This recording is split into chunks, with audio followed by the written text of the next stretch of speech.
नमस्कार दोस्तों, tales and talks में आपका स्वागत है।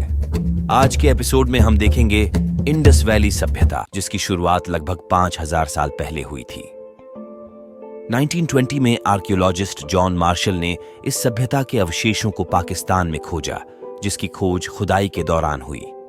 उन्होंने उस समय के लिए अद्वितीय खोजों की जिम्मेदारी ली और उन्हें ऐसे शेर मिले जिनकी वे कल्पना नहीं कर सकते थे। इस सभ्यता का नाम इंडस क्यों हुआ, यह हम जानेंगे, क्योंकि वहां से सिंधु नदी गुजरती थी और सिंधु का उच्चारण इंदु हो गया। इसी कारण इस जगह को इंडस वैली सभ्यता कहा गया। हड़प्पा के बाद इंडस नदी के किनारे खुदाई के दौरान इंसानों के हड्डियों के ढांचे मिले और उन्हें मोहेनजोदड़ो कहा गया, जिसका अर्थ था मृत्यु का टिला। इंडस वैली सिविलाइजेशन इतनी अग्रणी थी कि यहां मल्टी फ्लोर घर बने थे। हर घर में एक शौचालय था और नहाने का एक स्थान भी था। एक ड्रेनेज सिस्टम था जिससे पानी बाहर निकल सकता था। नालियां भी थीं। सड़कों पर चलने के लिए अलग स्थान था। सड़कों के किनारे में पीढ़ी लगाए जाते थे। जल पीने के लिए सार्वजनिक कुएं भी थे और डस्टबिन बनाए जाते थे। यह शहर नगर योजना के हिसाब से एक महत्वपूर्ण उदाहरण है, जहां एक 900 वर्ग फुट का स्विमिंग पूल भी था।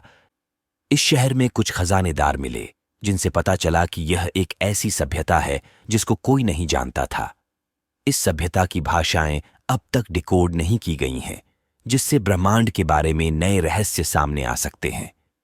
इंडस वैली के शहरों में एक विशेष पैटर्न था, जिसमें चारों ओर एक सीमा दी गई थी जिस पर किला बना था।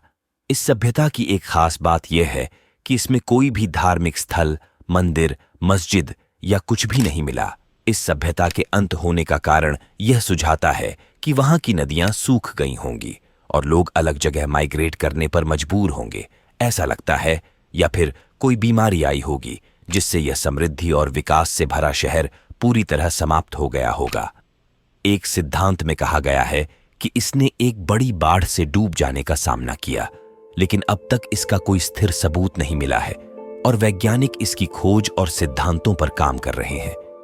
यहां इंडस वैली सभ्यता का अंत हुआ और इसके बाद भारत में कुछ सालों बाद आरंभ हुआ वैदिक युग, जिसे हम अगले वीडियो में जानेंगे। तब तक के लिए टेल्स एंड टॉक्स को सब्सक्राइब करें।